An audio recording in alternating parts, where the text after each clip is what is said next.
Hej och välkommen till Lev DEG FRISK-podden. Idag ska jag tillsammans med Eddie se in på det spännande ämnet med vår hjärna. Och Eddie är internationell talare. Han är vetenskapsman och läge. Så välkommen Eddie. Tack. Och jag och Eddie blev känt med varandra genom ett program som heter Steps for Life som vi just nu driver med här. Så han har kommit från USA eller från runt i världen och är med och då har spännande föredrag för de gästerna som kommer hit till Fredheim. Men innan vi dyker in i det här med hjärnan. Vi kommer ta intervjun på engelska och ha dialogen på engelska och ha skrivet under så ni kan följa med. Men what is your journey with health? How did you get interested in it, Eddie? Yeah, so I was studying my undergraduate before studying medicine, and I was taking computer science. And my group of friends decided to start running, and I started running with them. And it ended up being that I was always last place among my friends. And I said, that's not right. I need to do something to improve my times. So I went to the library of the university to read what are the people that are actually winning the race, what are they doing? And I found out they're following a plant-based diet. That's one of the secrets, by the way, of the Ethiopians, Kenyans, and so forth that wins the race. So I said, I'm going to try and switch. Let's see what happens. Sure enough, not only my time started to improve to the point that I started getting first places in my town. And I could see, how my improvement was just dramatical. Not only that, it was my best semester on my bachelor's degree of computer science. All the notes were top notes, top notes, top notes. I could see how my mind started changing as a result of making dietary changes. Very, very nice. So how have the journey since then been? Yeah, so then as I finished my bachelor's in computer science, I had a brother that was studying in a livsstilssentre just like here in Fredheim. And I went to visit him for a weekend. This was back in the 1990s where there was very few people that knew about computers. So when the director of the institution heard that I knew about computers, he immediately approached me and said, you know what, I have many computer problems.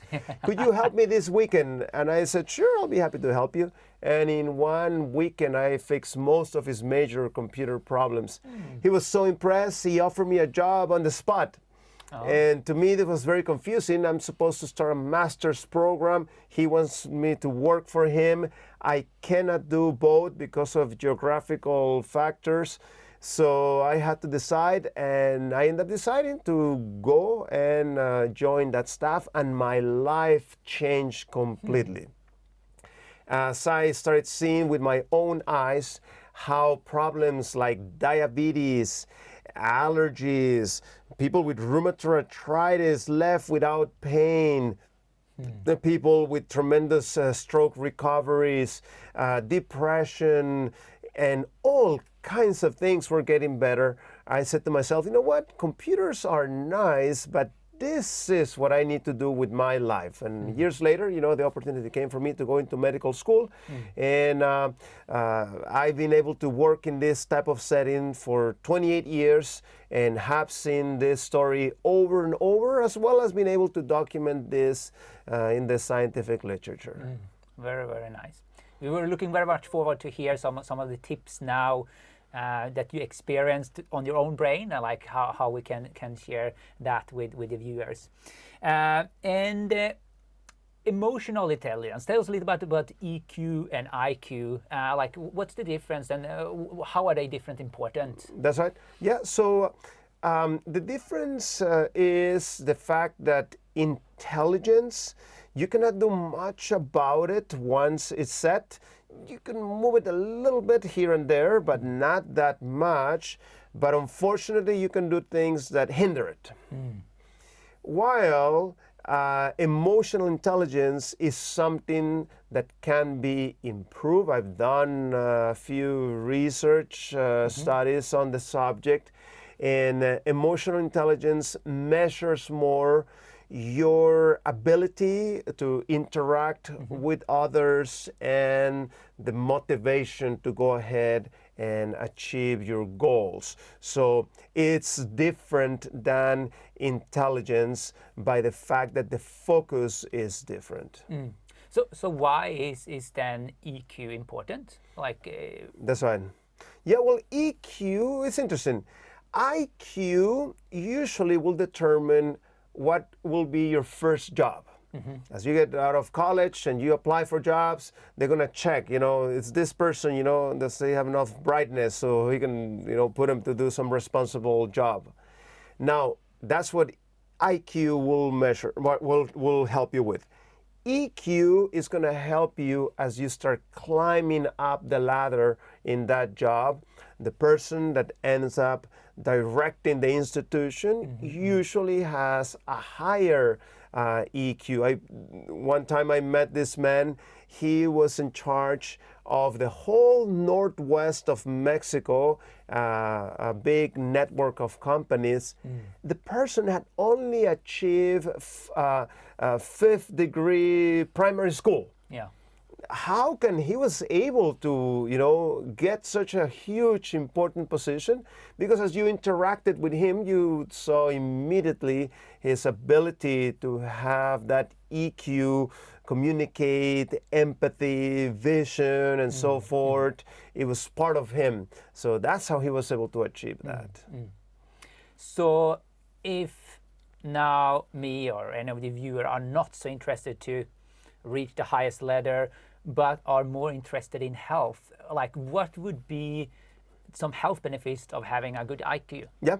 IQ. So EQ and IQ both are important. Okay. Because EQ will help you in your ability as you interact with others. Even though if your goal is not to become, the chief of the whole company, who would you rather hire as a manager? Somebody that is very conflictive and that it causes all kinds of personal problems in your company, or would you rather hire somebody that is able to get along with others, that helps with the morale of the institution, that helps to achieve the goals of the company?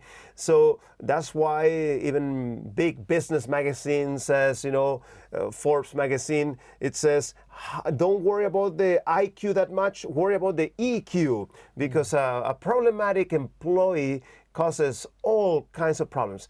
Not only in your work setting, in your family setting, are you getting along with your families and friends, even your neighbor, that neighbor that nobody likes and so forth, most probably has a low EQ. Now, your IQ is something that we need to understand that we can do something about it as we're growing up and so forth. Our children and so forth, as we have a good environment for them to thrive. And as you learn these principles of today, you can understand why we're proposing to do a few changes. Yeah, let's dive into that. Let's dive into what is the important things to do for our brain. That's right. Yeah, so it's multiple things. Some things that we need to do that we need to remember is what not to do. Yeah. Okay. Yeah. Something that is very well documented.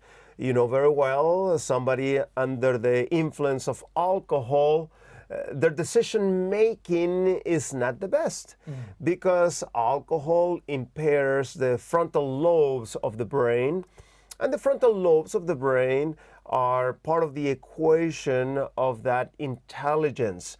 So, partaking of alcohol affects, your intelligence. We also know that things like nicotine affect that. Somebody that is using any form of nicotine today, many people don't necessarily use the cigarette, but now you have these electronic versions of the cigarette. And both of them can have pernicious effect at the level of the brain, the ability of the brain to function. Actually, done a few research on nicotine and how it has a negative effect on mental health. Another thing that many people use, and I'm going to step on a few toes as I say it, but I could hide it from you or I could tell you, is caffeine. Caffeine, there are very well documented studies that show that caffeine decreases about 38% the blood flow to your brain. And there's something you can logically think. If something is decreasing the blood flow, it must have some effect on the brain. And it does have an effect on the brain. I mean, that's exactly the opposite of something like exercise. When you do exercise and you measure, blood flow to the brain, you will see that the blood flow to the brain actually increases after exercise. That's one of the reasons why you feel better and more energetic and clear mind and so forth. So would you say that increasing blood flow to the brain or decreasing it, that's a good factor of one of the most important things for our brain? Yep. So in fact, in a program of depression that I've been involved for a long time, that's exactly our focus. We know that things that decrease blood flow to the brain increase your risk of depression and anxiety, while things that improve that blood flow to the brain actually improve in their brain ability to function and the brain's ability to perform, brain's ability to have endurance and so forth. So yes, definitely that's the principle. So you're saying that, okay, alcohol, nicotine, caffeine, that things that make it harder for the brain to work optimal. Absolutely. Is it any other, or is that the three main ones? No, there's much more than that. Certain prescribed medications, such as benzodiazepines, used many times for anxiety, alprazolam, lorazepam, you'll find them under those generic names. Opioids. That's the reason why when somebody is taking a very strong opioid, they're going to tell them, you're not allowed to drive. You need to wait 6 hours, 8 hours, because the opioid decreases blood flow to the brain and impairs your ability to take, the best decisions, and you're more likely to get into an accident and so forth. So now if somebody have got convinced, I need to stop with some of these bad habits, as you describe it, like what would be some practical advice how they would go about it? Yeah. So actually, we do that in our program because we know that, for example, if I'm trying to help somebody with their habits, with their way of thinking, if they have, for example, too many of these benzodiazepines, I know that they're not going to understand very well the principles if they have too much of this dosage. So some of the things that you can do, you can start doing exercise. Okay. That is like essential. You have to start, doing some exercise. As I mentioned, it improves the blood flow to the brain and improves your ability to control correctly and so forth. You also want to start making some dietary changes.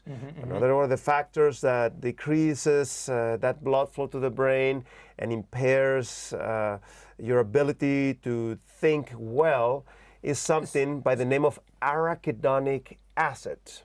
So you meaning, just to see if I understand correctly, and so we can follow along, that like you have some bad habits, but actually one of the key is to start with good habits to get away of the bad habit. So like start exercise, start eating good, and then it will be easier to drop the caffeine or drop the cigarettes. You always need to make a substitute. You just don't take and don't put something in its place. So as you're getting one of those bad habits, then you want to substitute that with a good habit. That's the name of the game. But back to the diet, you mentioned some aspect of the diet. Explain a little bit more, like how is the diet affecting our brain? Yeah, and yeah, I mean, I experienced that in my case, as I mentioned to you, in my undergraduate. I could see how my mind worked much better. Not only on my bachelor's degree, you know, I changed the way I ate and so forth. And then years later, as I go into medical school, I mean, I was very blessed that I was able to graduate first place in my class. So I could see how my brain had changed. When I graduated from my bachelor's degree, I was no near, you know, the top 10 people in my class. But as I changed my diet, I could see how that started changing. And this is very well documented. One of the factors is that arachidonic acid. So basically, arachidonic acid is something that we need in our bodies. Okay. But too much of it has a negative effect on the brain. So arachidonic acid, we find it abundantly in every cell in our body. Okay. So think about it. When you eat something like a piece of chicken, a piece of beef, what are you eating? You're eating cells of the animal. What is in those cells? There is arachidonic acid. So that excess intake of arachidonic acid has a negative effect on your ability of the brain, especially the frontal lobe, to perform at an optimal level. So it's not only about eating greens or eating the healthy things. It's actually also to take away, even with the diet, take away bad habits. Would you say that? Or take away bad things that we eat? And definitely. And meat is one of them. That's right. So yeah, definitely meat. Also junk food. That's one of the issues with junk food. What we have with junk food, you have concentrated calories and little micronutrients. So as the body tries to process that, some arachidonic acid comes as a result of eating junk food also. So yeah, that's something to consider also as you're trying to make, you know, those changes. So you take away meat, you take away junk food. What do you add into the diet, or does it matter what you add into the diet? Yep, no, it's important. What you want to have, you want to increase the amount of fiber, and this is a problem nutrient in Norway. If you don't eat enough fiber, then when you go to the restroom, you know, you're gonna be there for a long time, you know, constipation and this type of problems. Even today, they start to install like magazine racks in the restroom, you know, so go and do something while you're there. You know, I travel all over the world. You don't find these things in Africa, you know, or people boom, in and out, and that's it. Or also, another factor that creates lots of problems here in Norway, that lack of fiber, is diverticulosis.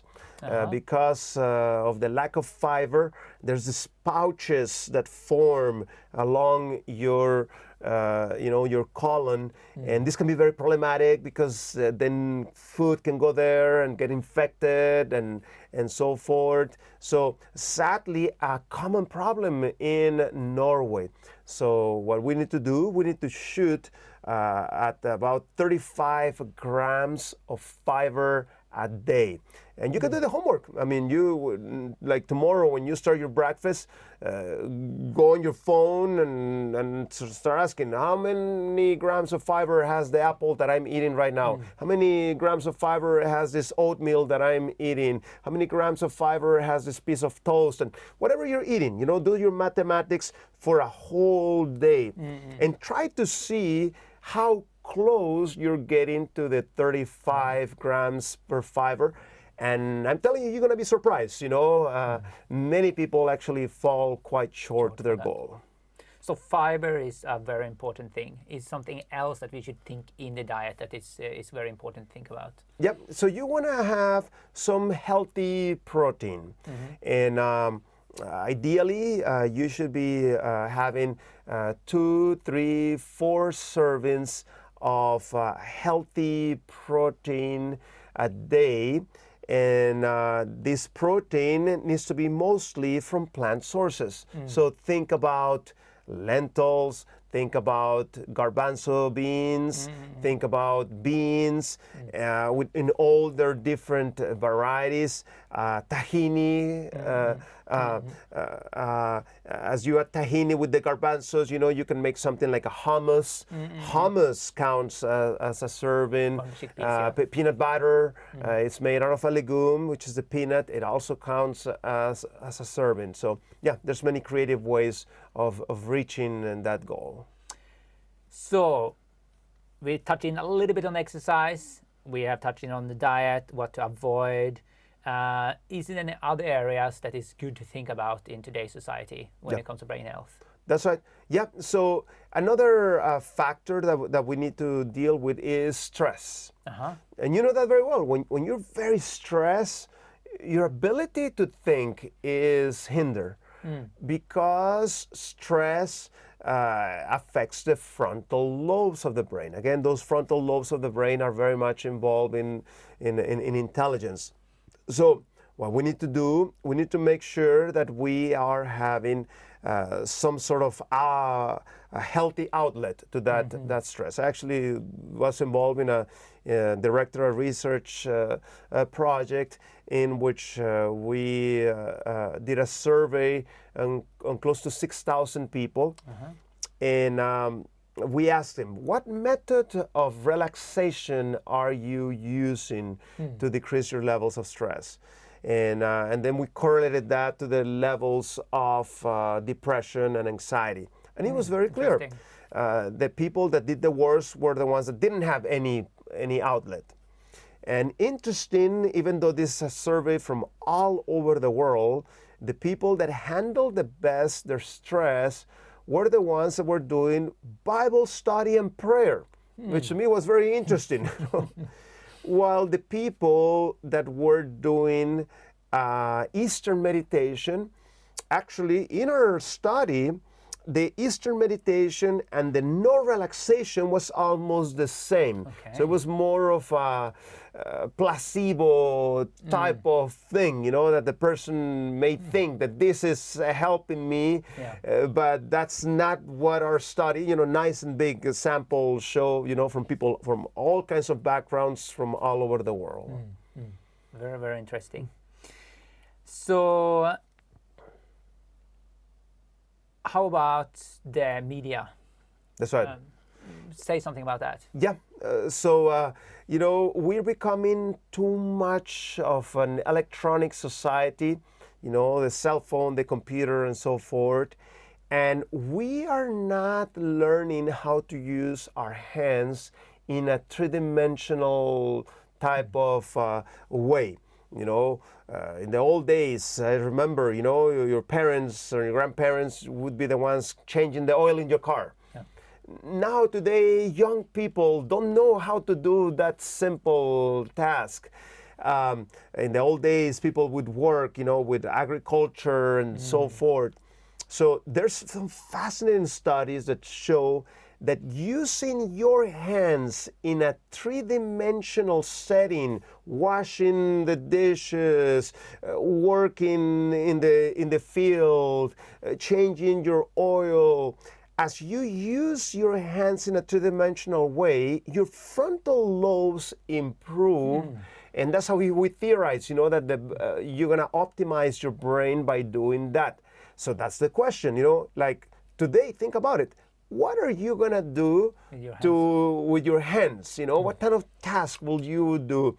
I love, for example, chopping wood. You know, that's an excellent. And the thing is that when you're doing like chopping wood, you have to put attention. If you're distracted, boom, you know, you're going to hit yourself with the axe. So that factor that you have to put attention as you're using your hands, that actually, you know, is theorized that improves the brain function.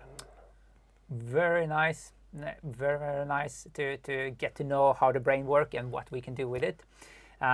So if we summarize, we have learned about exercise, and you experienced that yourself, and how that improved, how the diet what we should do and not do, these bad habits, smoking, caffeine, nicotine, alcohol, and then media, to stay away from that, use our hands. And I think we have gotten quite a bit of practical things to think about. And this 35 grams of fibers, that's something we can test ourselves at home and see, okay, how much do we get? So thank you, Eddie, for sharing, and thank you for joining us in the studio. Thank you so much.